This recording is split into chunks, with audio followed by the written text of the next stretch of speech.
បាទស្រីអ្នកនរគ្នាហើយវីដេអូនេះខ្ញុំចង់ប្រាប់ពី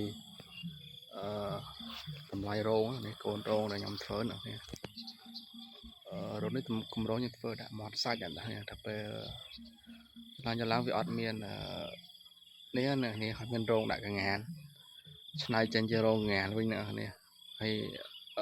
រោងនេះគឺខ្ញុំធ្វើ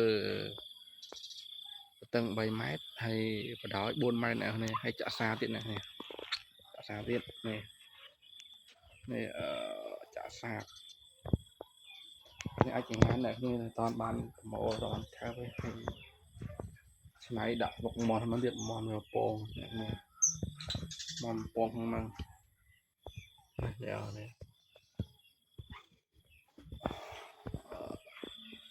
ដៃធ្វើអស់ប៉ុណ្ណឹងអ្នកនេះដៃហើយកូនរងប៉ុណ្ណឹងធ្វើ2កូនរងអ្នកនេះចាក់សាបនេះបើអត់ចាក់សាបទៅពិបាកអញ្ចឹងខ្ញុំចាក់សាបហើយឆ្នៃចេញជាកន្លែងកងានវិញនេះលោកថាធ្វើរោមមន់សាច់តែនេះហងហ្នឹងតែដោយសារតែយើងអត់ញ៉ាំកប៉ាទៅអត់មានកន្លែងដាក់យើងឆ្នៃទៅដាក់នោះវិញហ្នឹងចាក់កូនអាងឲ្យវាលេងហ្នឹងហើយហ្នឹងហើយហងហ្នឹងធ្វើអស់ប្រហែលជាខ្ទង់ចិត្ត$200ដែរនេះចូល$200រោងហ្នឹងនេះថងដៃថងសង្កសីអីហ្នឹងហើយខែ$200ហ្នឹងរោងហ្នឹងមួយ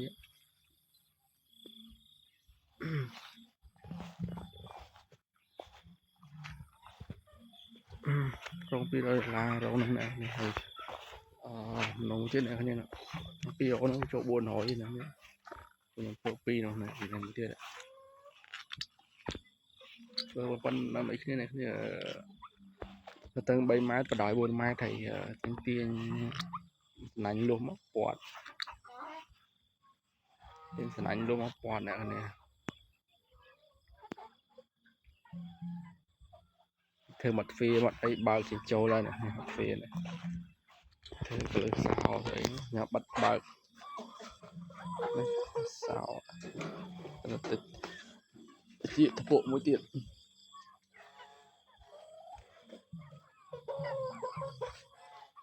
នឹង2កូនហោនៅនោះមួយទៀតហើយបើអ្នកអត់ចង់ចំណាយលុយទេធ្វើរោងឈើក៏បានដែរធ្វើពីឈើក៏បានដែរបើផកស្លឹកវាពិបាកតិចណានេះឡើយពិបាករកស្លឹកអីចឹងខ្ញុំធ្វើធ្វើឈើតែនេះធ្វើឈើតែនោះអូឡៃនោះតែក្រោយផ្ទះក្បែរផ្ទះខ្ញុំខ្ញុំធ្វើឈើធ្វើពីអាស័យធ្វើអីហ្នឹងហើយមិនឈើមិនពេញខ្យល់មិនអីហ្នឹង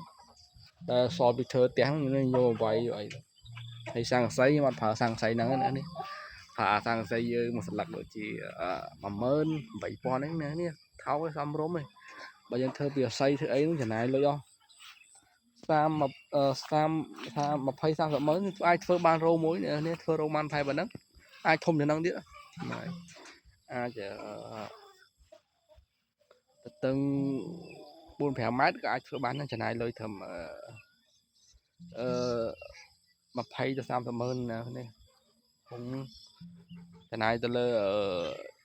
សង្កសីនឹងយកមកប្រក់ហើយនឹងអាស័យពេញអាស័យបើយើងមិនចង់ចំណាយលុយទេយើងកាប់អាស័យមកធ្វើខ្លួនឯងយើងចំណាយលុយទៅលើសង្កសីអស់ប្រហែលជាខ្ទង់10-20ម៉ឺនដែរ20ម៉ឺនដែរហ្នឹងសង្កសីស្រួយវមួយស្លឹកថ្លៃដែរមកយើងធ្វើធំយើងមួយស្លឹក10000ថាមួយស្លឹក10000ណានេះ10000យើងប្រក់ទៅអស់ច្រើនស្លឹកដែរ10ស្លឹក100,000 20ស្លឹក20ម៉ឺនហូបទៅនោះនេះចាំវីដេអូខោចាំខ្ញុំថតហូបដែលខ្ញុំធ្វើខ្លួនឯងទឹកដៃថ្មីមកហ្នឹងអញ្ចឹងពីរោងហ្នឹងវាអស់ប្រហែល$400អ្នកនេះពីរោងហ្នឹងគឺ3x4ហើយយើងចាក់សាបទៀតអញ្ចឹងវាខ្ទង់$400ហើយ400ម្រងដាក់មន់សាច់ហ្នឹងនេះដល់ពេលមន់យើងតិចពេកទៅឆ្នៃតាមហ្នឹងវិញនោះដល់បានហូបខ្ញុំដាក់ប្រុសប្រយអ្នកនេះថាមន់តិចយើងចាក់ដាក់សិនទៅ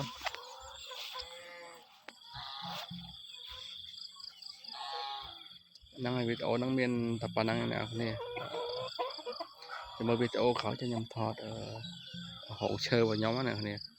ធ្វើអត់តិចទេខ្ទង់20-30ម៉ឺនអ្នកនេះចំណាយលើសង្កសីហ្នឹង បាយយ៉ាងនេះ